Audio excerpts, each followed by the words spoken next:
So, Bishop Kevin Foreman, welcome to the show. Oh, super excited to be with you today. I'm excited to have you. You're not just a bishop, which I can't wait to unpack all of that sort of stuff, but Oh, that's you're exciting. also a doctor with a PhD. And oh, look, listen, there's 100 things. Let me just read them out. A past, influential pastor, successful church planter, bishop, success coach, in-demand speaker, author, philanthropist, entrepreneur, founder, and chancellor of the Harvest Bible College. All of those great things, but also losing 95 pounds in weight in a bit of a health kick that has continued. So I can't wait. Absolutely can't wait. I don't know how you get time to run a church, but anyway, Oh my goodness! Listen, you tell me how I've been doing it. I tell you what, it's a journey. It's a journey of life, and I think that one of the things I loved about your show title and love about your show title, "Get Off the Bench," is it speaks to action, and I think that that's the type of way I've lived my life since I was a little kid. I just am an action taker, and while everybody's talking about it, I've already gone and done it, and so that's just been my whole life. That's been my life since I was a little kid. I love that.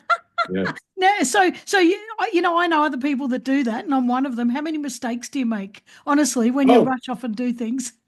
you know what? So here's what's interesting is while I love to take action, I'm also generally very calculated in a lot of the Mm. actions I take. One of the businesses that I built. So back up. The story is I came out of my mom's womb with a Bible and a briefcase.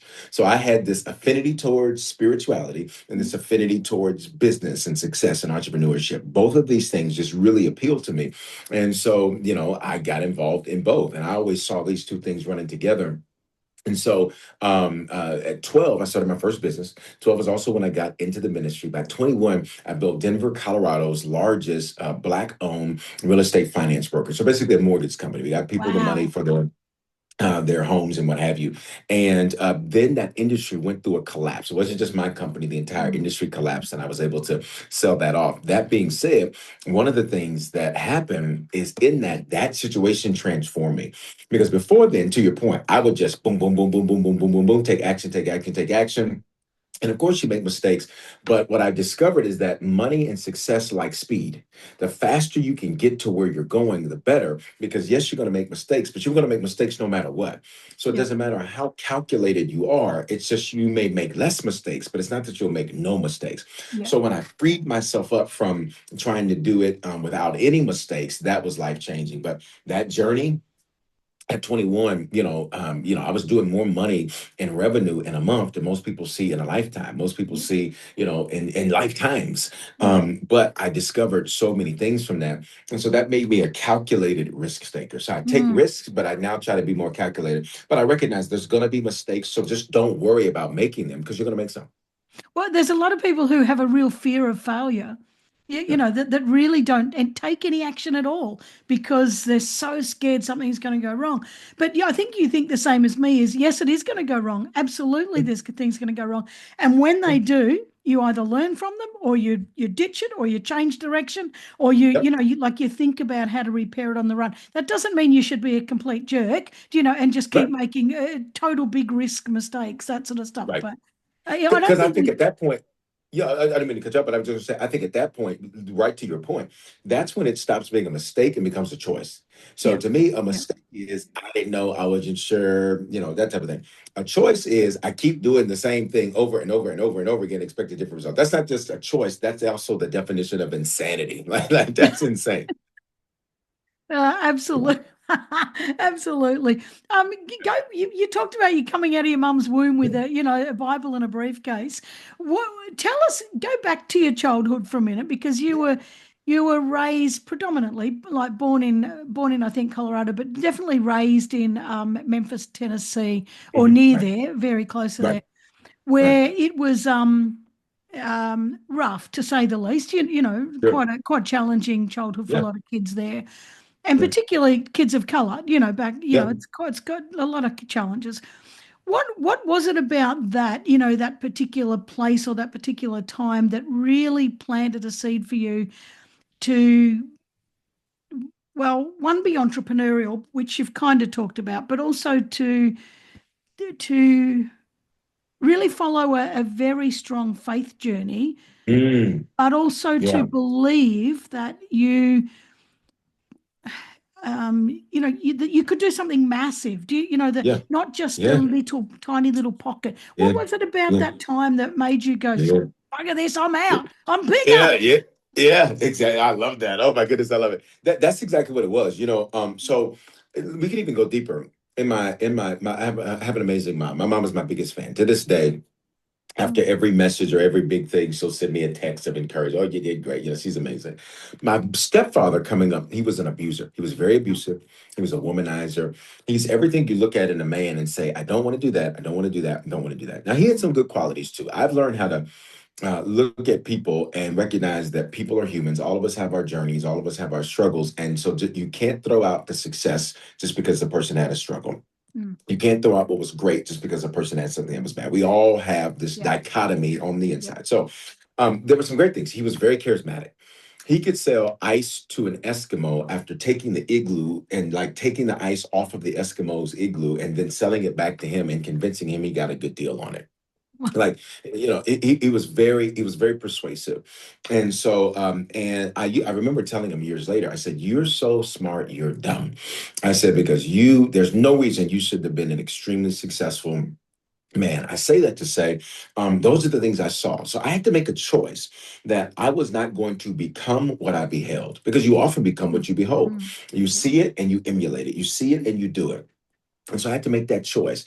Growing up, Orange Mound is the community, and it's right there in Memphis, Tennessee. mm, It's a rough area. Now, immediately post the Reconstruction here in the States, after the time of slavery and enslavement, it was one of the what they call mini Black Wall Street. So I mean, it was a hustling, bustling, industrious, entrepreneurial area.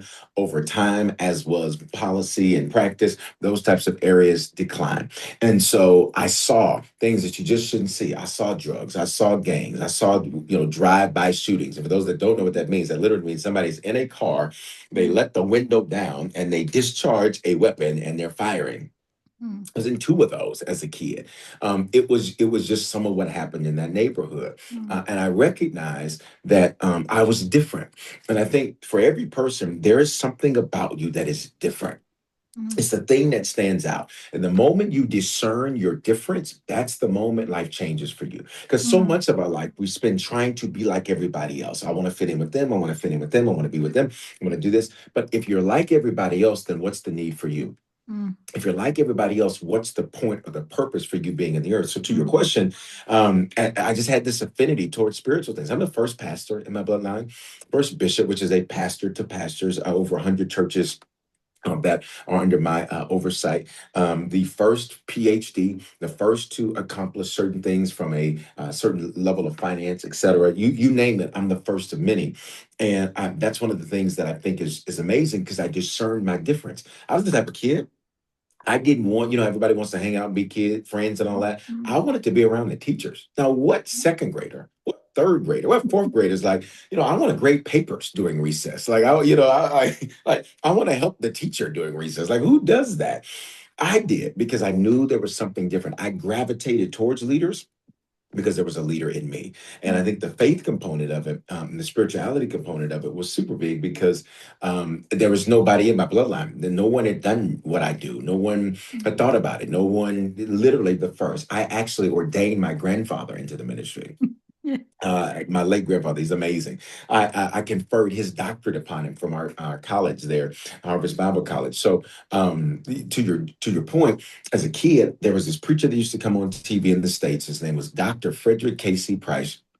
And he'd walk around and he'd teach the Bible and he'd talk about the Bible. And so on Friday nights, I would watch him, and I just was drawn to it. I mean, I didn't know what the heck he was talking about. I just was drawn to it. And that drawing became very clear. And the way I got into it was actually through music. At 12 years old, Yep. I was playing drums. I started playing drums in church, and the rest is history that's still being made.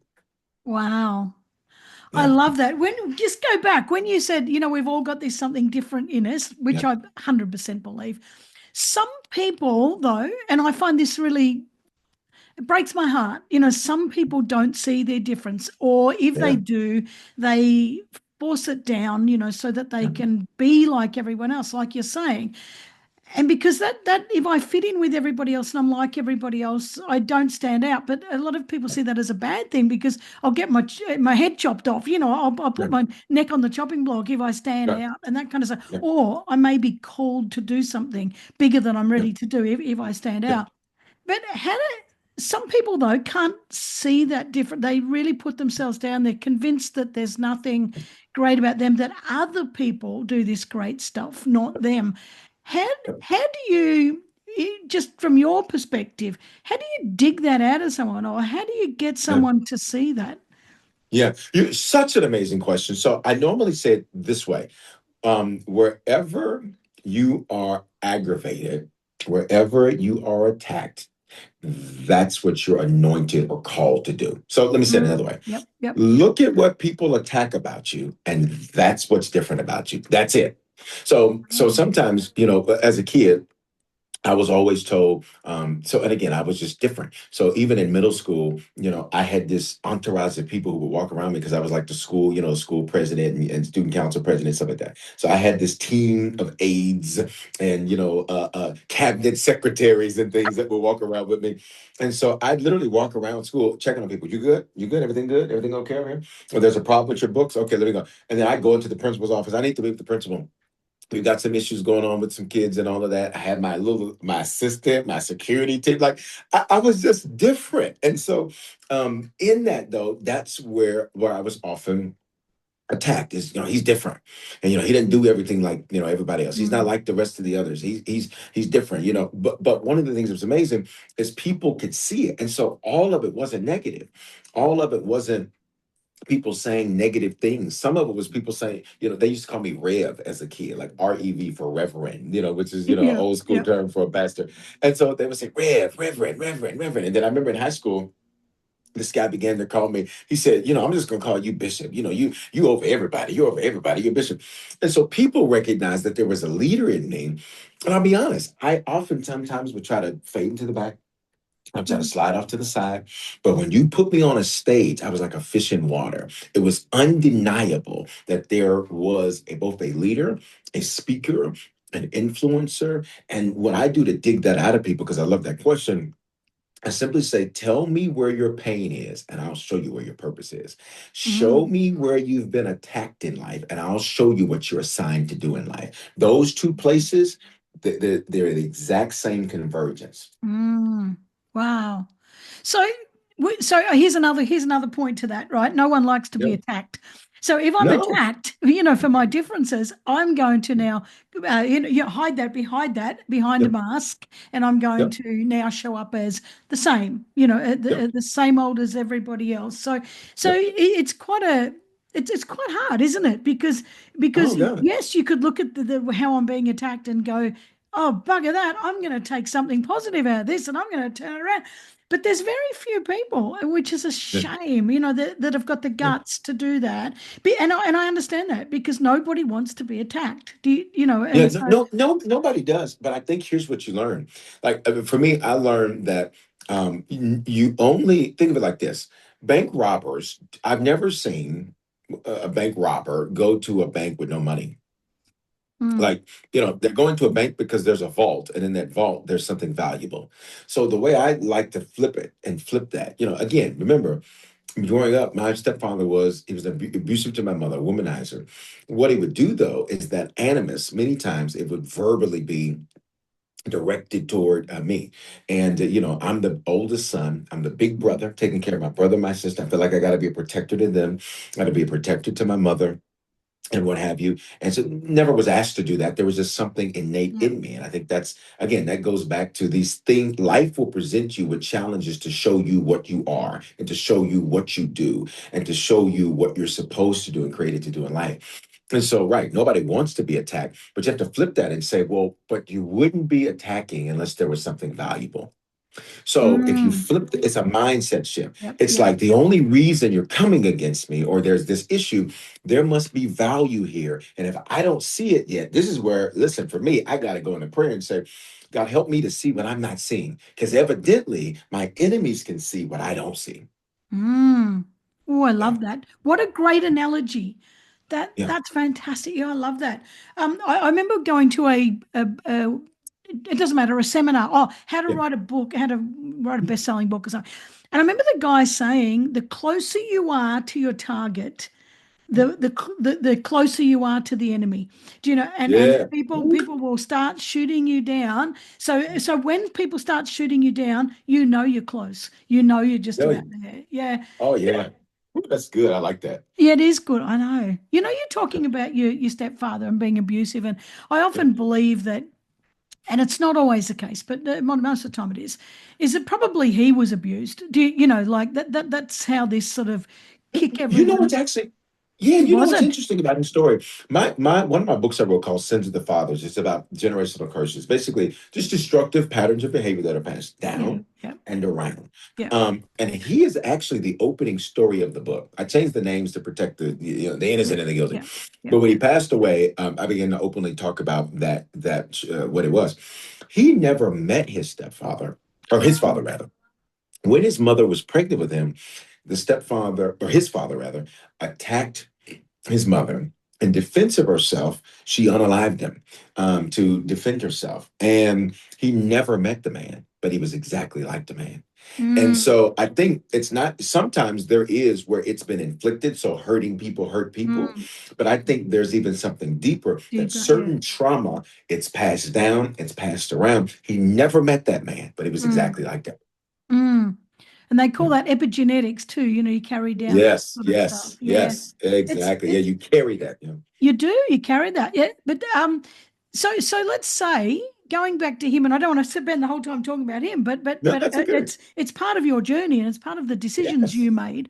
How, you know, growing up in a rough neighborhood, people being shot at, you know, all the things that you saw, gangs and everything, plus Yeah. your mum being abused, and you then protecting your stepfather, and when I protecting your Yeah. siblings from your stepfather, and when I talked about it coming down, you know, one kicks the next one in the bum, and the next one kicks the next one Mhm. in the bum, and it just keeps Yeah. going until someone breaks that Yeah. cycle. It is. What what was it that made, because I'm thinking about you being this kid, and I know you by then you recognized I've got something, you know, I do Mhm. have something in me.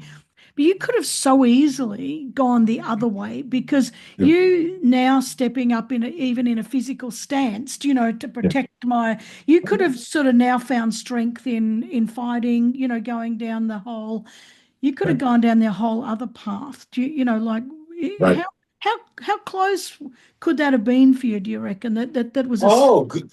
Yeah, I think, listen, I think one decision away. I think we're always yeah, one decision away from something different. yeah, We're always one decision away from something different. One decision will change the world. One decision can set it yeah, on fire. One yeah, decision can, do anything. So I think we're always one decision away.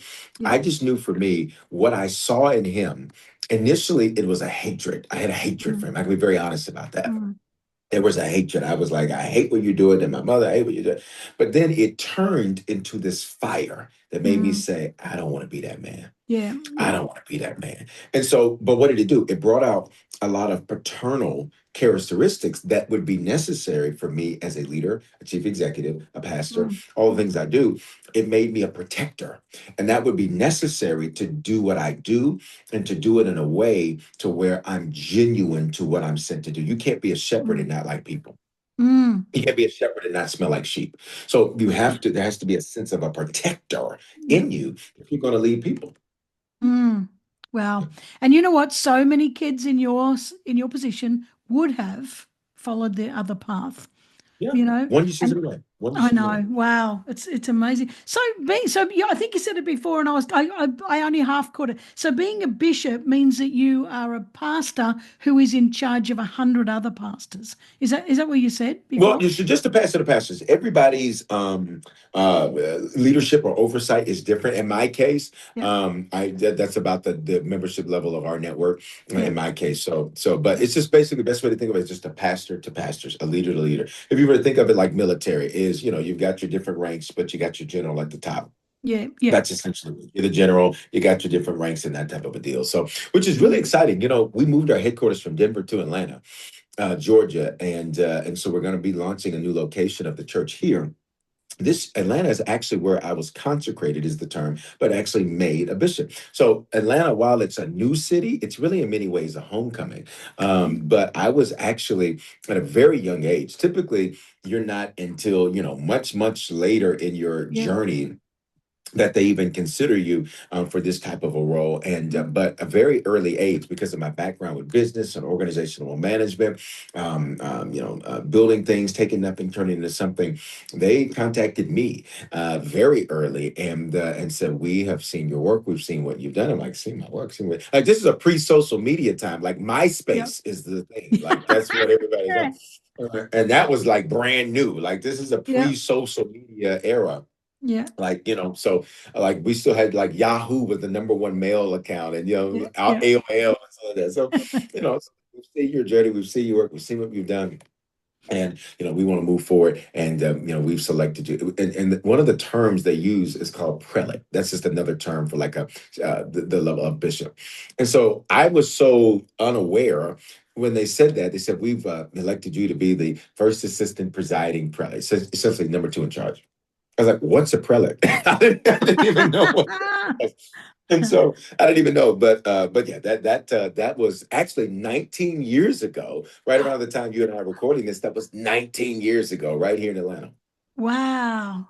Wow, 19 years ago. So what were you already a pastor then? You clearly were already a pastor then. Yes, so I had already been a pastor Yeah. in terms of a senior pastor. I was a relatively new senior pastor, Yeah.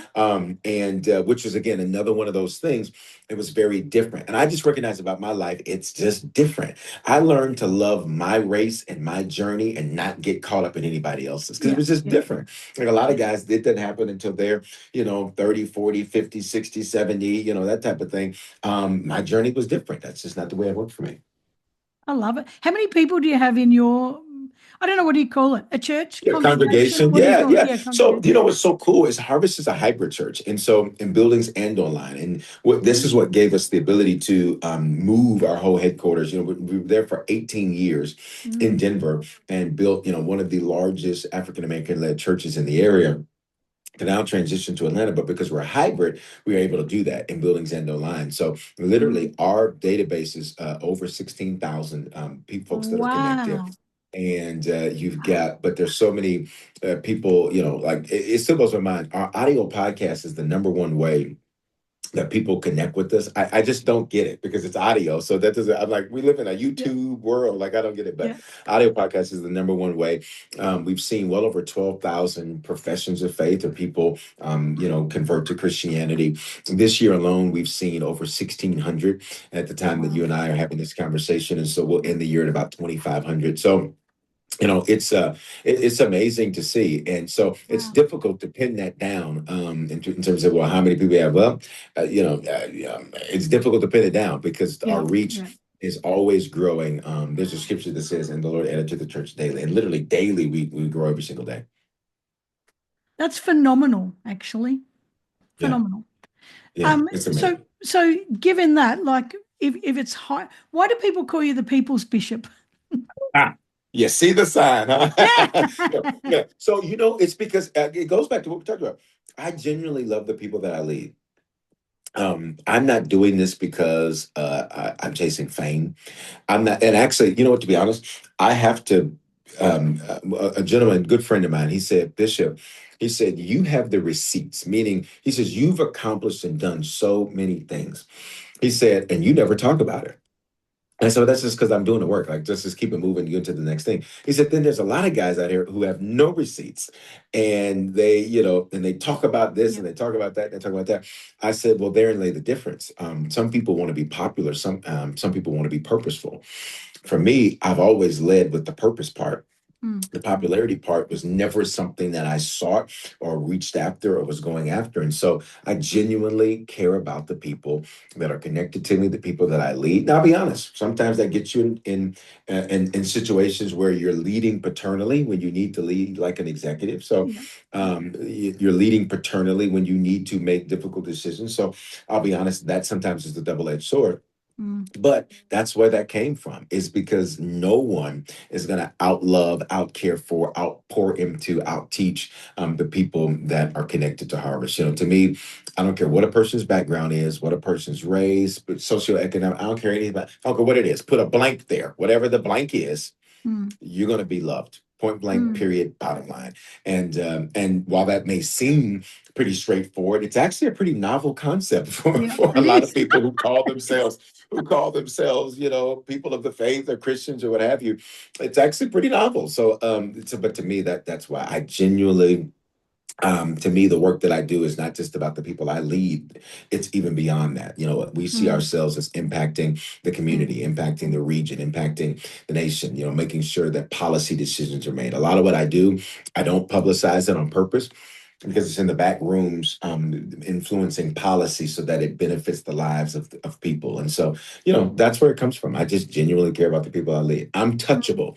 Some leaders are so far away. They're all, and nothing against this because I used to be like this. They're Mm. always in their collar. They're Yeah. always in a suit and tie. They're always, and that's not where most people live. Most people aren't there. So to me, it was, let's make this thing touchable. Let's make it real. Let's make it practical. Let's be able to connect with people, Mm. regardless of their background, regardless of where they're at on their journey. Because at the end of the day, why have a platform if you can't connect with people? Mm. And you're very good on your platforms because you're on a lot of platforms, and you show up.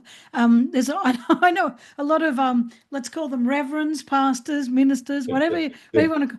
yeah, yeah, I can't imagine any of the ones I know getting on YouTube and getting on a podcast. You know what I mean? And yeah, being out there and showing themselves at the gym and hey guys, this is what you should be doing. And yeah, I, yeah. Listen. I think it's wonderful that you do that, and it's out of the box. It's different, it's that thing you've got, that point of difference, that goes, and it makes you, because I don't know what the word I'm looking for. You said you're touchable. I wouldn't call it, a lot of those men of faith untouchable, but there's a little bit of distance. There's a No, little I bit of understand exactly what you mean. yeah, Yeah, yeah. It's and like it's almost like you live in a different world. yeah, yeah. It's like this is my real world. It's almost like sometimes I think, and this is why even church to me was so important, that it was a real experience.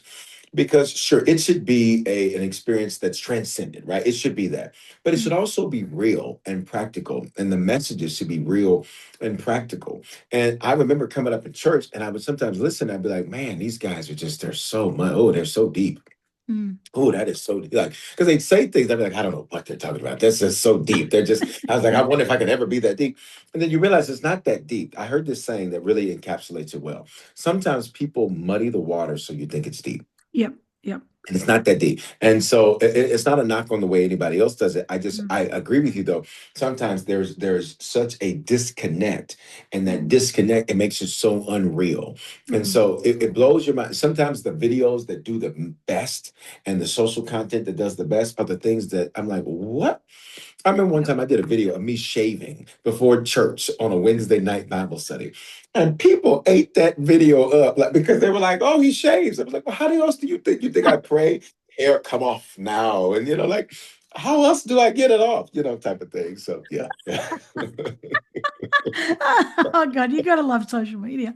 Yeah. And so you built a Harvest Church, and yes, it's hybrid, but you do have a building and you do have a significant attendance and a significant facility, and you built it from scratch. So how did you actually?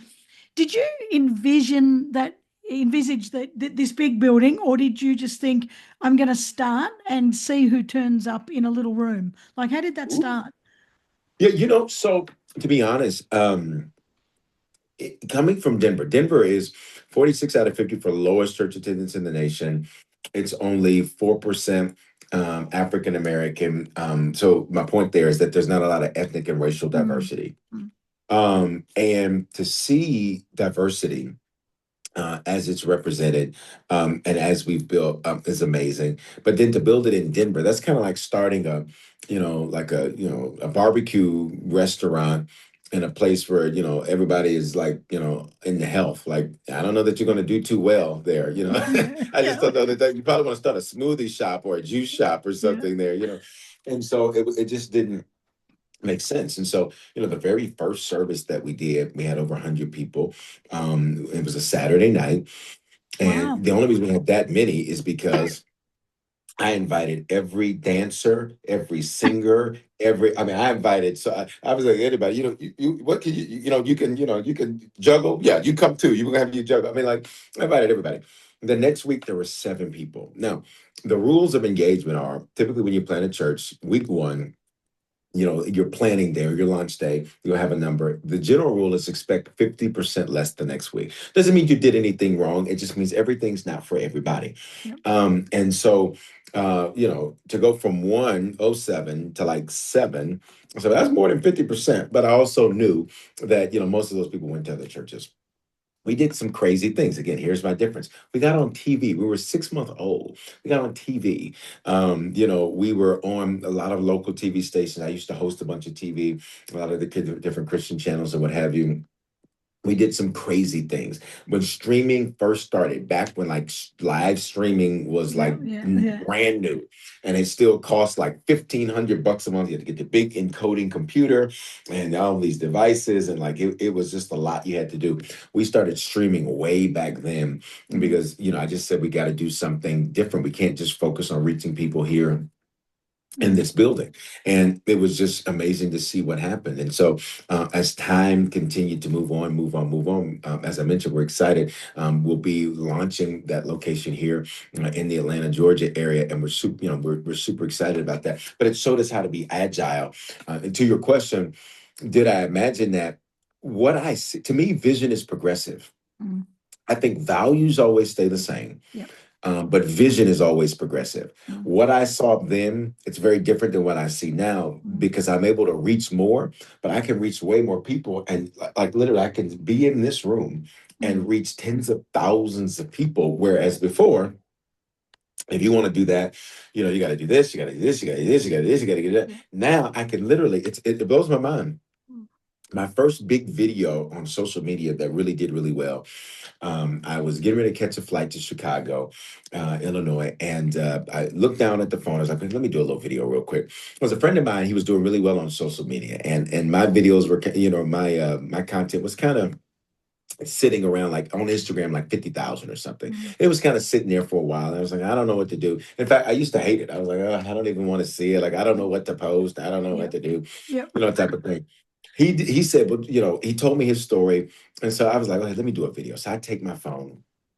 I do a quick video. I got to hurry up and get on the flight because the flight's about to take off. And so I do a quick video. And when you're getting ready to catch a plane, you're not talking that loud. So you're kind Yep. of, talking a little lower. So I'm doing the video and I do the video and I finish it. I hurry up and post it before I get on the plane. When I land, that video, it was something like, 40,000 likes or something. And Wow. I was like, Yeah. and I said, what happened?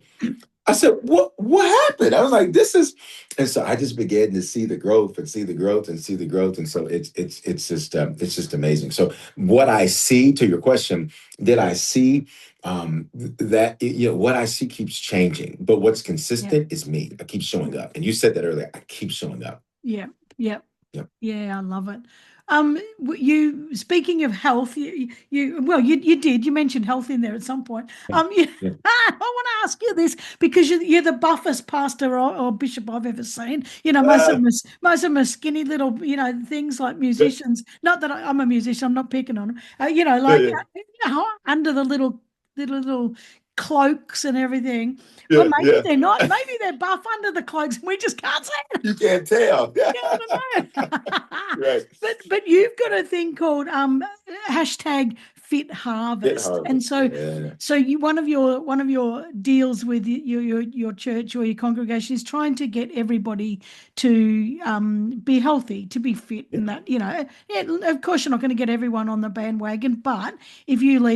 you leading by example is going to help that and Yeah. what you shed 95 pounds. So what tell us about that? What Yeah. So now it's like more like 120. So, wow. but it was a journey. So, as a kid, I always was, I was a little thicker. Being in the South, we eat biscuits and things. And so, you get a little thicker. But I carried my weight like a football, like an American football linebacker. So Yeah. I didn't really look I couldn't really, you can really, it didn't look like, obese or overweight. Mm. But I just remember, like, I wanted to be, slender. And I remember saying as a pastor, I was like, okay, I would do the two morning services, 9:15, 11:15. And by the time I was done with that second one, I get home, I'd eat, and I was wore out. I just, fall asleep, wore out, taking 6 hour naps or something, waking up at, 11 o'clock at night or whatever, and then eating and then going back to sleep. Like, this is not healthy. And so we were on a 21-day Daniel fast, which is basically fruits and vegetables. And I literally, actually, honestly prayed for a strategy. I said, going back to being different, I was like, I've tried everything else. I've tried slim fast, slim slow, eat all the carbs you want, don't eat any carbs, Atkins, Yep. Metabo Life, Tabo, P90X. I mean, you name it. Yep. I tried it all, and I said none of it's working for me. And going back to what's kind of been the theme that we've been talking about is I was different, and so I had to stop looking to everyone else's solution to be my solution. So I Mm. was like, okay, God, you got to give me a strategy. That night, I'm flipping on Netflix. This documentary comes up about food. It's none of the ones that are on there. I haven't been able to find it. That was 2013, in January 2013. I have not been able to find it since then. So people say, which one is it? I can't tell you because I haven't been able to find it. It's none of the ones that are on there. All I know is I saw that documentary and instantly I said, okay, I got to change my life. I stopped eating fast food, cold turkey. I stopped eating after 6 before intermittent fasting was a whole trend. Yep. I made a bunch of other changes. And within 3 months, I lost the first 75 pounds.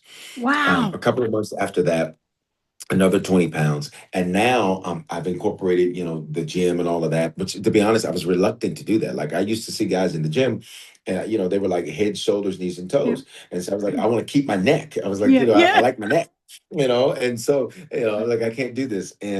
But I ended up getting into the gym, adding that later. I didn't add that until 2022. So really from 2013 to 2022, it was just purely diet, the way I ate. And I didn't starve myself. I wasn't, I just changed the way I ate and I watched it, which taught me a powerful principle that you can't out train a bad diet. And that's not just body. That's Mm. spirit, that's your mind. If you're not listening to things like get off the bench that are going to build you up and Yeah. encourage you, if you're not feeding yourself the right things, it really doesn't matter what you do if your diet's bad, if you don't have the Mm. right things coming in. Yeah. I think your mouth, I've said this a lot, and it's kind of a bit generalized, so I shouldn't just sprout it all the time. But Yeah. I think your mouth is the most important part of your body because, and I Mm. just make this statement: what goes in determines your health. What comes out Yeah. determines your wealth, and it really Yeah, I love that. pretty Oh, bloody listen, the close. first two times I say it, I'm giving you credit. That third one, I'm going to snatch it and change it around and make it mine. But those first two times, you got them. Oh, I love that.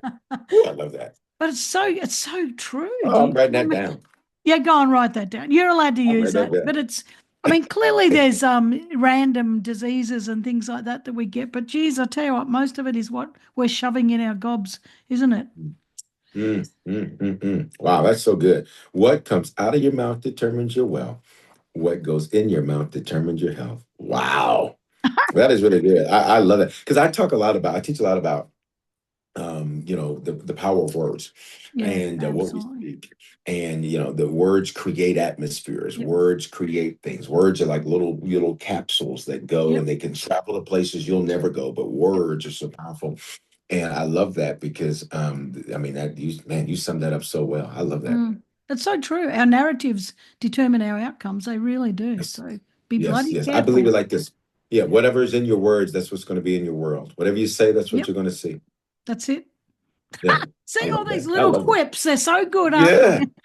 Yeah. Oh, listen, Good. because you know what? We need stuff like that to encapsulate it so we can carry it with us. Because I think Yep. sometimes it's not that we don't know, it's just Mm. sometimes in the moment we need to do it, we don't remember it. Yeah, Like I yeah. have this infatuation with aviation. And so I'm going to learn how to fly. That's Mm. one of my next things that I want to do. That's a thing for me. And my late grandfather, he was a pilot in the Air Force, flew during the Vietnam conflict. So I think I attribute it to him, Yep. this infinity I have to planes. But the number one reason that planes crash isn't mechanical error. Mm. It is not weather. It is not, due to, someone trying to take over the plane, terrorism, et cetera. Mm. It's because pilots forget their training when they're under pressure. Yeah. They Yeah. respond improperly when the Yeah. pressure is on. And I think the same thing is true in life is that you can be doing good. You're going to hit turbulence. Yeah. You just can't forget your training when you're under pressure Mm. because those mistakes can be fatal mistakes. And I love the little quips, the little sayings, the little Mm. things that you can carry with you, almost like a mint in your pocket, a piece of gum in your pocket or Yeah. something. Just pop it, just a little saying that Yeah. in that moment, this is exactly what I needed to remember. Yep. You do remember those little things in those Yep. moments. Not Yep. not that I've been flying a plane and had to remember a little Right. quip like that, but Right. Right. they are really important. Hey, Right. listen, a lot of religion is fizzling out in a lot of places. Mhm. How do you keep yours going so strong? You Your know, church. yeah, I love what you said because I think for a lot of people, there's so much that happens, right? And I'm a pro-church guy, so I know there's a lot of people who are anti-church. I'm a pro-church guy. I have seen the benefits, both from a belief standpoint, and the benefits to the community, benefits in the life of people. It's what I know. It's what I've been doing since I was Mm, 12. Prior to that, we were in kind of in and out of church. We call it Baptist-costal. My family was in, the family home church was this Baptist church, and we'd go visit this Pentecostal church in Memphis. And so we were kind of all over.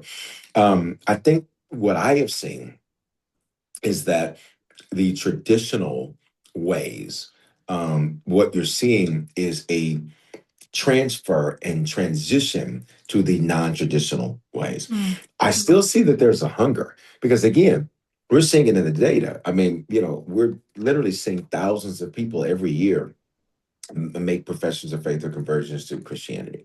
That being said, there's a lot that goes with that, right? Because even when you say the word Christian, that can mean a lot of things to a mm, lot of people. And if you've had negative experiences with that, you might hear Christian and think, oh, I don't want anything to do with that. Oh, those crazy Christians. And then here in America, Christianity, unfortunately, has been weaponized and made a yeah, political tool. yeah, So if you say Christian, they're thinking you vote this way and you like yeah, this guy and you believe in yeah. this. So what I strive to do is to present what who God is and present the Bible in a way back to that whole thing to people's bishop to where cut all of that fat off and let's get to the Mm, meat.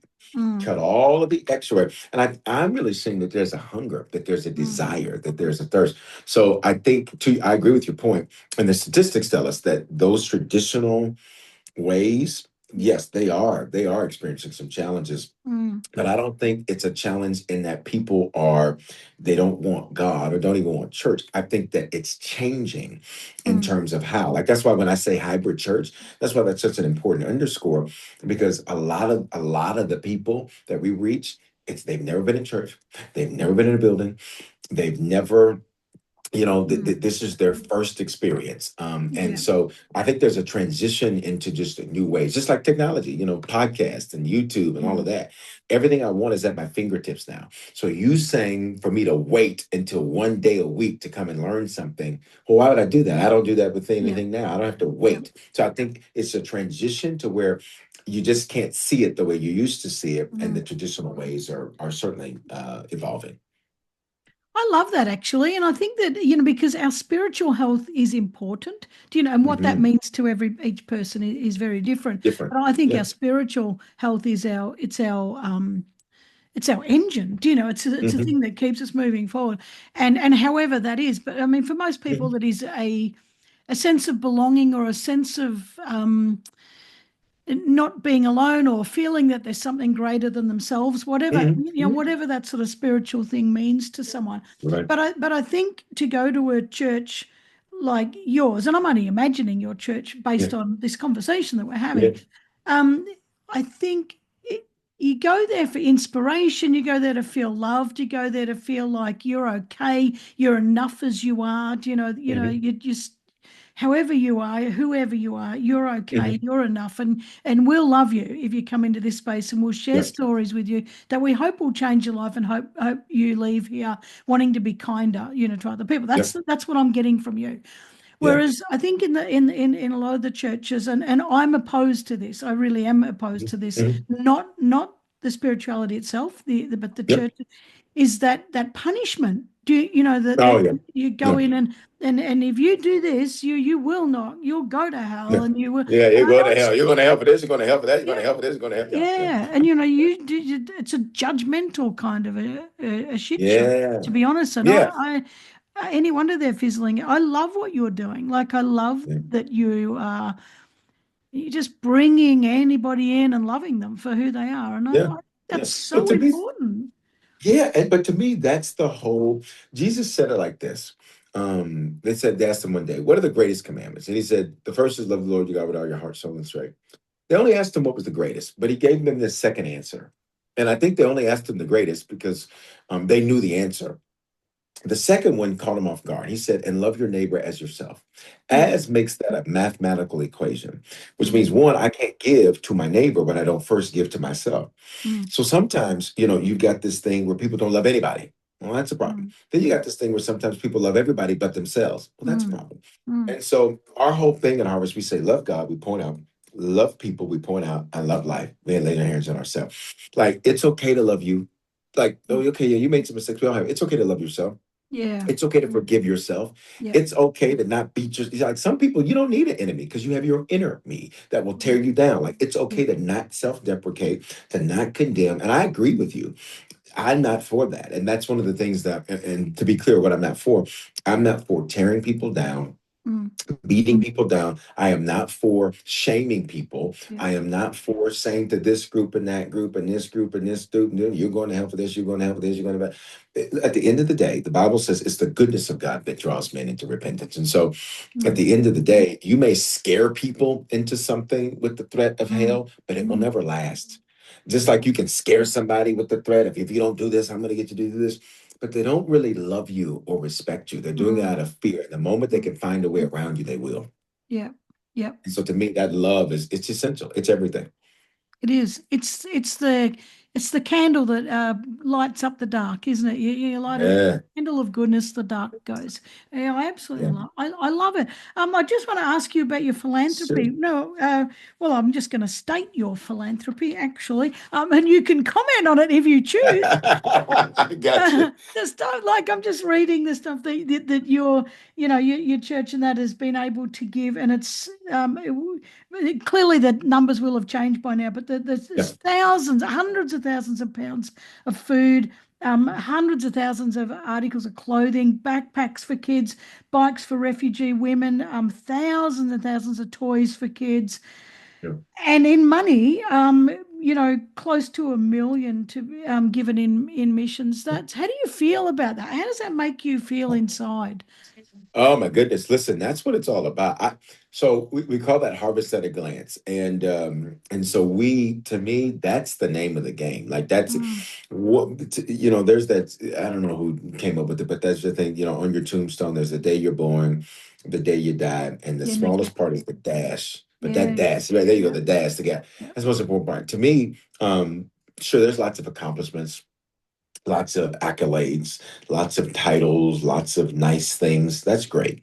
We love all that. That's good. That's important. But what's most important to me are the Mm, lives that were impacted by yeah. what we did. And Mm, so to me, that's important. And it inspires me to do more. I mm, hear what we've done. I'm like, oh, but we got to do more. I hear what we've done. I'm like, we got to reach more. And so even us coming to Atlanta and making that transition, that's part of that. And I'm excited to do that, to empower people at a whole nother level mm, in what we do. And again, for us, it's 360. It's not just faith, it's fitness, it's family, it's finance, it's every aspect of a mm, person's life that should be impacted. That word gospel means good news. So, like, let's bring good news to every area of life. And the good news is this, that the bad news is wrong. And mm, so, to your question, it makes me feel amazing, but it also, just true to who I am, it really is an inspiration to do more. It's like, this mm. was great, but one of the first things you said, but there's got to be more. Absolutely love it. I know I read somewhere, and I wish I knew where I read it in something of your. Oh, I just found it. Here you go. It's right at the Yeah. top of your philanthropist page. You saying we don't work to make a living, but rather live to make a giving. Oh, that is brilliant. Yes. Yes. That's it. Brilliant. That's Yeah. it. That's it. And I think we live in a culture where so many people it's take, give me, get all I can, all I get. But that's not really the way the earth works. Mm, So even if you were to take away the biblical principle, reaping what you sow, mm, right? Take that away. The earth doesn't work that way. mm. You want some watermelons, you have to sow some seeds. Yeah. You want some apples, you have to sow some apple seeds. You want fish, you're going to have a fishery. You're going to have to Mm, produce. There's going to be a circle of life, a cycle of life, yeah. which means something has to be released so something can be increased. And Yeah. so, to me, it is not just that we're doing it to be a blessing to people and impact lives. Yes, that's why we're doing it, but it is also recognizing that this is what keeps you blessed. This is what Mm, keeps you fruitful. This is mm. what keeps you increasing. This is what keeps you growing. So anytime I'm able to do it, I always like, here we go. Here Yeah. we grow again, because we Yeah. get to give. And that's how I view it. We get to give. Mm. That's how I view that. I love that. I love that. And I love your analogy there too. We talk, which is not an analogy, it is Yeah. principles, life Yeah. principles, but still, that you have to sow a seed, to get an Yep. apple tree, and you have to Yep. sow a seed to get a watermelon and all that sort of Yep. stuff. But there's a part in there that you missed, and I know you don't. I know you didn't miss it because you don't believe it. But just to say Right. it for our Yeah. listeners, is that you've also got to nurture it. Once you put that seed in Yes. the ground, you've got to water that damn thing. Yes. Which if you look at the whole way life is, it's the kindness. It's Yep. the love that you give into Yep. anything. Because if Yep. you want an apple, you're going to love that seed. You can't just Yep. throw a seed out and neglect it. You've actually got Yep. to make sure it goes out with goodness and Yep. cared for. And Yep. yeah, it's sort of everything you're doing, isn't it? Really. And I really love that. Yeah. I love Yeah, it. it really, really is. It really is. And to me, I've learned that going back to the whole theme of our conversation, there's just something different. Because while those are simple principles, they seem to be novel, very, new to Yeah. many. And to Yeah. me, it's the reason why we're able to do what we do and continue to grow, continue to see lives Mm, impacted. And we by no means have arrived. mm. Even in my separate for-profit businesses and my coaching, where I coach people to succeed, take nothing, turn it into something. We've produced in the last couple of years, we've produced, something like 10 to 15 new millionaires. And I Wow. mentioned that only because I recognize that, the old saying, you can teach somebody to, you can give them a fish. Yep. You can teach them.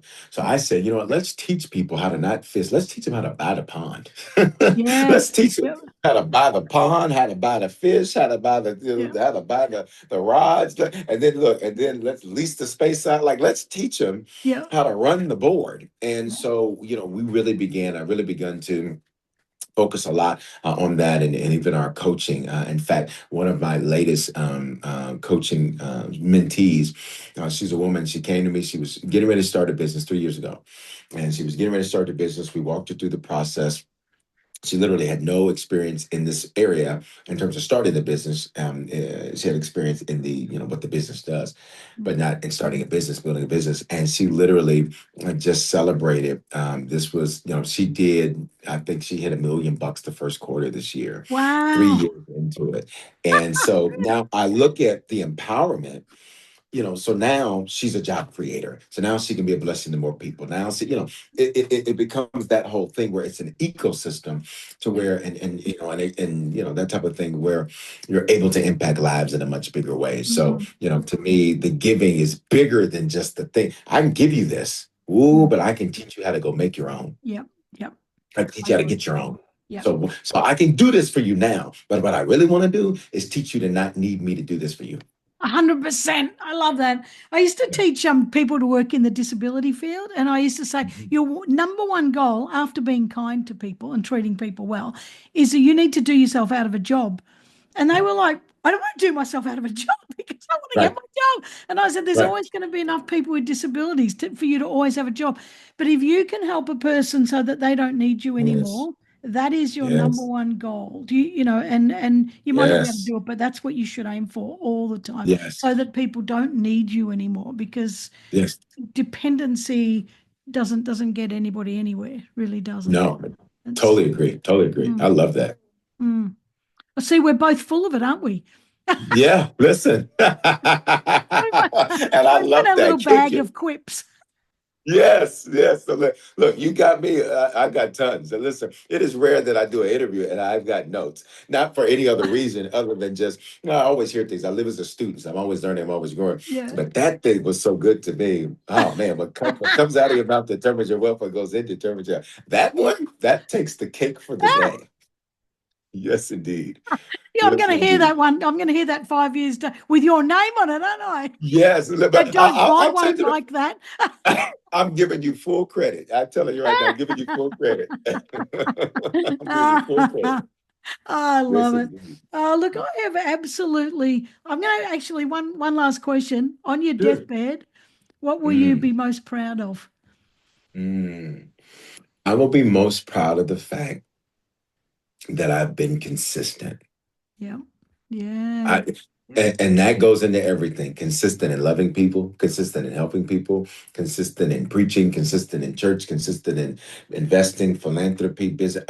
Consistency has been my middle name because I think seeing back, to my stepfather, seeing so much inconsistency, my brand became consistency. mm. If And there's nobody else you can count on, you can count on Bishop Kevin Foreman. yep, and Yeah, consistency is one of the key components of trust. So yeah, that's beautiful, absolutely yeah, beautiful. yeah. Oh, I've absolutely loved this conversation, and Me too. you're a treasure. You're really wonderful to chat with. I love the work you're doing. I just love I love that you're loving so many people. I love that. Love, love, love, love. I could talk about love, love Yes. all day. It's wonderful. Now, where can people find you? I love it. Well, again, thank you so much for having me. You are amazing. And thank you for what you do, creating the conversations you're creating. I've looked at some of your titles like, oh my God, look at the title. Now I get the titles because I see it. I mean, you come up with it so well. But, conversation can be a catalyst for so much. Yep. So thank you for what you do. But people go bishopforeman.com, Foreman, bishopforeman.com. On social media, all of them are at Bishop Foreman, Foreman. Look for the blue check on all of them. Like TikTok, I have like 100 fake accounts of me. What's crazy, some of the fake accounts get more views than my real account. And I said, well, look, we need to just put some more stuff on this, get these fake people to take some more stuff. So but and in fact, if you're listening to this or watching this, please shoot me a message. I would love to know how this has added some value to your life. It takes me a few days to respond. I get about 200 or 300 messages on Instagram alone a day, but it takes me a while to respond. But I certainly do respond. I'd love to know. But thank you for having me. BishopForeman.com, on social at Bishop Foreman. Books, music, messages, coaching, more. All of it's there. Love it. Love it so much. It has been an absolute pleasure and a joy speaking with you, and Thank hope to you. stay in touch. Thank you. Yes, indeed. Always. Thanks so much. See ya. All right. Sounds good. Have a good night. Bye bye.